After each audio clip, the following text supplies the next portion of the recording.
아멘. 주신 말씀 가지고 인생의 어려움을 당할 때라는 말씀의 제목으로 주신 은혜 같이 나누길 원합니다.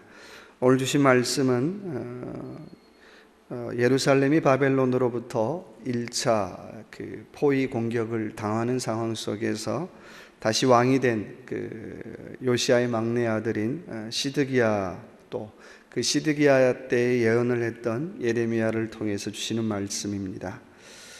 인생을 살다 보면 참 어려움을 많이 당할 때가 있고요. 내가 원하든 원치 않든 어려움이 내 앞길을 막을 때가 있습니다.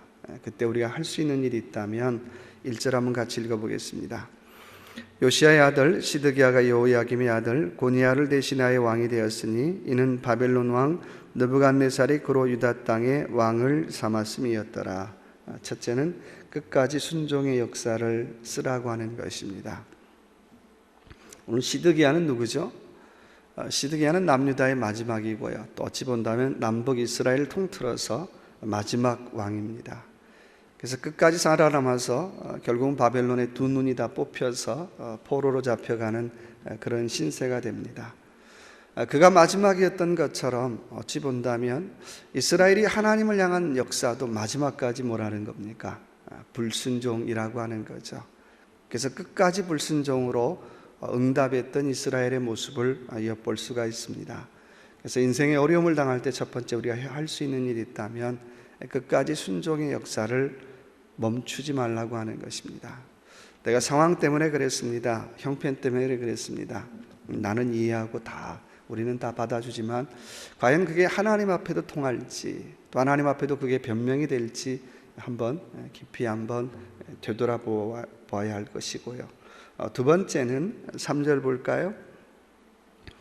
시드기야 왕이 셀레마의 아들 여우갈과 마아세의 아들 제사장 스바냐를 선지자 예레미야에게 보내어 청하되 너는 우리를 위하여 우리 하나님 여호와께 기도하라 하였으니, 두 번째는 요행이 아닌 진정한 기도를 드리라고 하는 것입니다. 오늘 시드기야의 태도가 문제가 뭘까요? 바벨론이 포로를 예루살렘 성을 포위했는데 애굽에서 군대가 올라온다는 소식을 들었어요. 또 군대가 올라오면 우리 이제 고생 끝난다, 우리 자유한다. 그래서 혹시 하나님께서 우리 땅을 또 우리 민족을 또 자유롭게 해줄지 한번 기도해 봐라. 믿음 있는 기도가 아니라는 거예요. 그래서 혹시 하나님께 한번 물어봐라, 이제 그런 거죠. 바벨론 물러갈까 한번 물어봐라, 이제 그런 의미인데, 두 번째 우리가 생각해 봐야 될 것은 요행이 아닌 진정한 기도를 드리라고 하는 것입니다. 혹시 바벨론 물러갈까 그런 기도 드리지 말고 진정한 기도, 하나님의 뜻이 무엇입니까? 아버지의 뜻이 무엇입니까를 먼저 묻는 기도를 드리라고 하는 것입니다. 바벨론은 물러갈 수도 있고 물러가지 않을 수도 있고요. 또 애굽도 올라올 수도 있고 올라오지 않을 수도 있지만 중요한 건 하나님의 뜻이 무엇인가를 정확히 아는 건 그 다음 우리의 행동에 중요한 영향을 미치기 때문에 하나님의 뜻이 무엇인가를 물어보아야 한다라고 하는 것입니다. 그래서 기도는 요행을 바라고 하는 것이 아니라고 하는 겁니다. 두 번째 시드기야는 요행을 바라는 기도. 그래서 두 번째 생각해 봐야 될 것은 요행이 아닌 진정한 기도를 드리라고 하는 것이고요. 세 번째는 우리 7절에 보니까 이스라엘 하나님 나 여호와가 이같이 말하노라 너희를 보내어 내게 구하게 한 유다 왕에게 이르라 너희를 도우려고 나왔던 바로의 군대는 자기 땅 애굽으로 돌아갔고, 세 번째 애굽은 돌아간다라고 하는 것입니다. 애굽이 왜 올라왔을까요? 당연히 이스라엘하고 연합 동맹관계, 동맹이라 표현이 그렇지만 가까이 있으니까, 또 바벨론이 쳐내려오니까 유다가 함락되면 그 다음은 애굽이잖아요. 그래서 막을 필요가 있기 때문에 올라왔겠죠. 근데요, 애굽도 그냥 올라오는 척 했고요, 올라온다는 소식 듣고 바벨론도 물러가는 척 했죠. 근데 가까이 물러갔다가 다시 돌아와서 예루살렘을 파괴하게 되죠.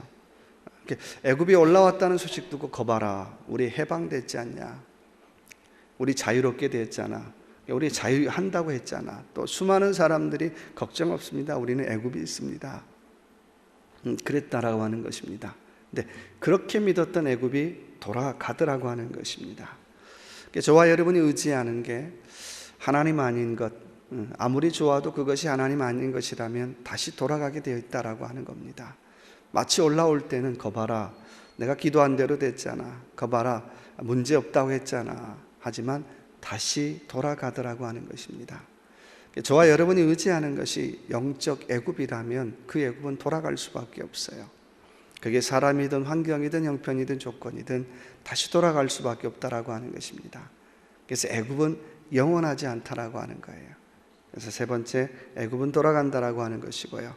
네 번째는 우리 읽지 않았지만 19절 한번 같이 읽어볼까요? 바벨론 왕이 와서 왕과 이 땅을 치지 아니하리라고 예언한 왕의 선지자들이 이제 어디 있나이까. 참 세상사가 다 그렇죠. 평상시는 우리나라 문제 없습니다 했는데 진짜 어려움 당하니까 문제 없다라고 예언한 모든 사람들은 다 어디게요? 다 어디론가 도망갔다는 거예요. 네 번째는 여론이 아니라 하나님의 뜻을 먼저 살피라고 하는 것입니다. 지난번 얘기했던 것처럼 신앙인은 애국을 뛰어넘어 하나님의 뜻을 살피는 것이 신앙이라고 했어요. 오늘 단순히 애국적인 입장에서 얘기한다면 바벨론에 항복하지 마십시오, 우리는 결사적으로 싸워야 됩니다, 이렇게 나와야 되잖아요. 근데 예레미야가 계속하는 말은 아닙니다. 우리 바벨론에 함락될 겁니다, 항복하십시오, 항복하는 사람에게 소망이 있습니다. 이런 반애국적인 말이 어디 있어요? 그러니까 계속 예레미야가 시대들에 갇히고 맞기도 하고 그런 일을 당하는 거죠. 네 번째, 우리가 기억해야 될 말은 사람의 뜻이 아니라 하나님의 뜻을 먼저 살피라고 하는 것입니다. 유다에 많은 예언자들이 있었죠. 근데 그 사람들이 다 예언하는 내용은 뭐였어요?